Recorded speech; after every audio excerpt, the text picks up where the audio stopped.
ಸುನಿಲ್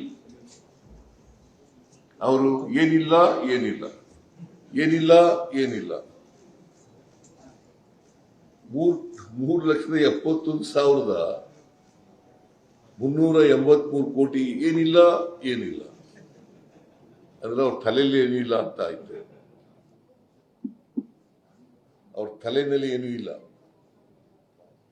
ಅವ್ರಿಗೆ ಸಂಸದೀಯ ವ್ಯವಸ್ಥೆಯಲ್ಲಿ ನಂಬಿಕೆ ಇಲ್ಲ, ಪ್ರಜಾಪ್ರಭುತ್ವ ವ್ಯವಸ್ಥೆಯಲ್ಲಿ ನಂಬಿಕೆ ಇಲ್ಲ, ಸಂವಿಧಾನ ವ್ಯವಸ್ಥೆಯಲ್ಲಿ ನಂಬಿಕೆ ಇಲ್ಲ. ಅವ್ರ ತಲೆ ತುಂಬಾ ರಾಜಕೀಯ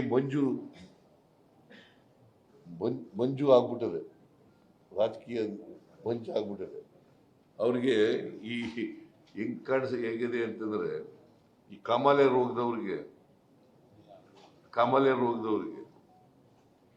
ಕಾಣದೆಲ್ಲ ಹಳದಿಯಾಗಿ ಕಾಣಿಸುತ್ತೆ, ಆ ತರ ಆಗ್ಬಿಟ್ಟದೆ ಅವ್ರಿಗೆ. ಪಾಪ ರಾಜಕೀಯ ಮಾಡ್ಲಿ ಬೇಡ ಅಂತ ಹೇಳಲ್ಲ ನಾನು, ರಾಜಕೀಯ ಮಾಡ್ಲಿಕ್ಕೆ ಬೇಡ ಅಂತ ಹೇಳಲ್ಲ, ರಾಜಕೀಯವಾಗಿ ಹೇಳಿಕೆಗಳು ಕೊಡಬೇಡಿ ಅಂತ ಹೇಳಲ್ಲ. ಆದರೆ ಯಾವುದೇ ಟೀಕೆಗಳು, ಆ ಟೀಕೆಗಳು ಆರೋಪಗಳು ಆರೋಗ್ಯಕರವಾಗಿರುವುದು. ಪ್ರಜಾಪ್ರಭುತ್ವ ವ್ಯವಸ್ಥೆಯಲ್ಲಿ ಇವರು ಟೀಕೆ ಮಾಡಲಿಕ್ಕೆ ಟೀಕೆ ಮಾಡ್ತಾರೆ. ಈಗ ನೀವು ನೋಡಿದ್ರಲ್ಲ, ವಿರೋಧ ಪಕ್ಷದವರು ಏನಿಲ್ಲ ಅಂತ ಶುರು ಮಾಡಿದ್ರು ನಮ್ಮ ಮೊದಲನೇ ಸೆಂಟೆನ್ಸ್ ಓದುವಾಗ್ಲಿಂದಲೇ. ಆಮೇಲೆ ಪ್ಲಕಾರ್ಡ್ಗಳು ಹಿಡ್ಕೊಂಡ್ ಬಂದ್ಬಿಟ್ಟಿದ್ದಾರೆ. What does it mean, what does it indicate? Plan ಮಾಡ್ಕೊಂಡ್ ಬಂದಿದ್ರಲ್ವಾ, ಬಜೆಟ್ ಕೇಳಬಾರ್ದು ಅಂತ ಪ್ಲಾನ್ ಮಾಡ್ಕೊಂಡ್ ಬಂದಿದ್ರಲ್ವಾ. ಯಾಕಂತಂದ್ರೆ ನಾನು ವಸ್ತುಸ್ಥಿತಿಯನ್ನ, ಕರ್ನಾಟಕದಲ್ಲಿರ್ತಕ್ಕಂಥ ವಸ್ತುಸ್ಥಿತಿಯನ್ನ ಹೇಳ್ತಾ ಇದ್ದೀನಿ ಅನ್ನೋದು ಅವ್ರಿಗೆ ನುಂಗಲಾರದ ತುತ್ತು. ವಸ್ತುಸ್ಥಿತಿ ಹೇಳಿದ್ರೆ ನುಂಗ್ಲಾರ್ದ ತುತ್ತು.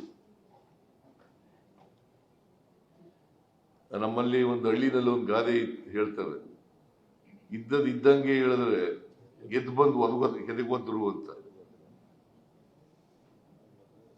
ಇದ್ದಂಗೆ ಹೇಳಿದ್ರೆ ಎದ್ದು ಬಂದು ಎದೆಗೊಂದ್ರು ಅಂತ ಒಂದು ಗಾದೆ ಹಳ್ಳಿನಲ್ಲಿ.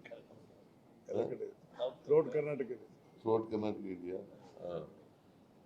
ನಮ್ ಕಡೆ ನಮ್ಮ ಹಳ್ಳಿನಲ್ಲಿ ಮಾತಾಡ್ತಾ ಇದ್ರು ಹಾಗೆ. ಸತ್ಯ ಹೇಳಿದ್ರೆ ಅವ್ರಿಗೆ ತಡ್ಕೊಳಕ್ಕಾಗಲ್ಲ ಪಾಪ, ಸತ್ಯ ಹೇಳಿದ್ರೆ ತಡ್ಕೊಳಕ್ಕಾಗಲ್ಲ.